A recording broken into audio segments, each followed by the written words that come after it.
নিজের রাজ্যে উদ্বাস্তু তারা। পাকা দেওয়াল, মাথার উপর ছাদ থাকা সত্ত্বেও আজ পুলিশি পাহারায় শরণার্থী হয়ে দিন কাটছে তাদের।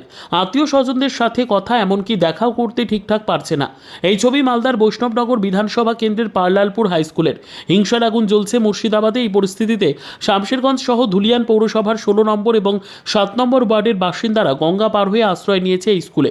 আশ্রিত এই সমস্ত বাসিন্দাদের সাথে আজ দেখা করতে আসেন ধুলিয়ান পৌরসভার 16 এবং 7 নম্বর ওয়ার্ডের বহু আত্মীয়। আজ কেউ এসেছিলেন মার সাথে দেখা করতে, কেউ এসেছিলেন মায়ের কোলে শিশুকে তুলে দিতে, আবার কেউ এসেছিলেন বৃদ্ধা শ্বশুর শাশুড়িকে দেখতে। অশান্ত মুর্শিদাবাদের এই সমস্ত বাসিন্দারা জানান, এখনও শান্ত হয়নি মুর্শিদাবাদের বহু জায়গা। দিন কেটে গেলেও রাতের অন্ধকারে কাটে, আতঙ্কে ঘুম আসে না এখনও। আজও এলাকায় অগ্নিকাণ্ডের ঘটনা ঘটেছে। সন্ধে নামার আগেই তাদেরকে বাড়ি ফিরতে হবে। তারা পুলিশি ক্যাম্প এবং বিএসএফ মোতায়েনের দাবি তুলেছেন। পরিস্থিতি এমনি ভালোই আছে। হ্যাঁ, আজকে এখন আপাতত ভালো আছে। রাত করে খালি আমাদের একটু আতঙ্ক তো লাগছে। এখন দিনের বেলা খুবই ভালো আছি। আপনারা কি দেখা করতে আসলেন? হ্যাঁ, আমরা দেখা করতে আসলাম। আত্মীয় আছে, আমার শাশুড়ি আছে। হ্যাঁ, ওদের সঙ্গে একটু দেখা করবো, মেয়েটাকে রাখবো, দিয়ে চলে যাবো আমরা। কি পরিস্থিতি হয়েছিল? ওখানে ঝুট ঝামেলা, এটা মারপিট, আগুন দাঙ্গা পোষা দেখলেই লাগছে। আপনাদের বাড়িতে অ্যাটাক করেছিল? আমাদের বাড়িতে ঢুকেছিল, কিন্তু অ্যাটাক করতে পারেনি। কোন ওয়ার্ডের বাসিন্দা আপনারা? আমরা 7 নম্বর ওয়ার্ডের বাসিন্দা। কোন পাড়া এটা? গরুহাট ছেদিপাড়া। বলছি, কাদের নেতৃত্বে হচ্ছিল এই হামলাগুলো?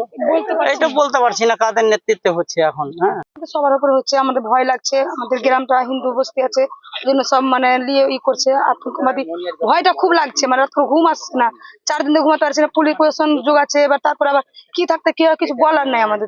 আপনারা কি চান? বিএসএফ ক্যাম্প চান? হ্যাঁ, বিএসএফ ক্যাম্প চাই। ছেদিপাড়াতে 7 নম্বর ওয়ার্ডে আমরা ক্যাম্প চাইছি। আমরা খুব আতঙ্কতে আছি। আজকেও কি হামলা হয়েছে? হ্যাঁ, আজকে মানে আমাদের দিকে হয়নি, মানে ধুলিয়ানে আপনার হয়েছে, মানে বাজারের মধ্যে আগুন লাগানো হয়েছে।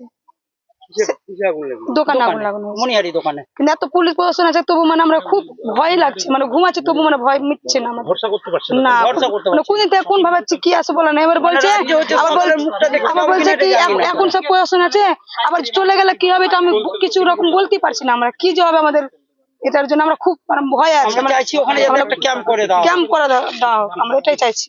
মানে আমার বাবা মা খুব কাঁদছে, আমার বাবা মা আমাকে দেখালে আমরা কালকে রাতে খুব কাঁদছি, মাটা কাঁদছে। বাবা অসুস্থ, মালদা নিয়ে গেছিল বাবাকে। আমার বাবার যত ওষুধ ছিল সব ছিঁড়ে ফেলে দিয়েছে। বাবা ওষুধ খাওয়া লেগে বাবাকে যারা হামলা করেছিল তাদেরকে চেনেন? আমরা চিনি না। আমার বাবা, আমাদের ধুলিয়ান হলো শ্বশুর বাড়ি, বাবার হলো দিঘি 16 নম্বর ওয়ার্ড। আমার বাবারা চিনতে পারছে কি বলতে বাইরের লোক ছিল এগুলো সব? আমরা বলতে পারছি না। আপনার নাম? আমার নাম বন্দনা ভকত। ব্যুরো রিপোর্ট, উত্তর বাংলা সংবাদ।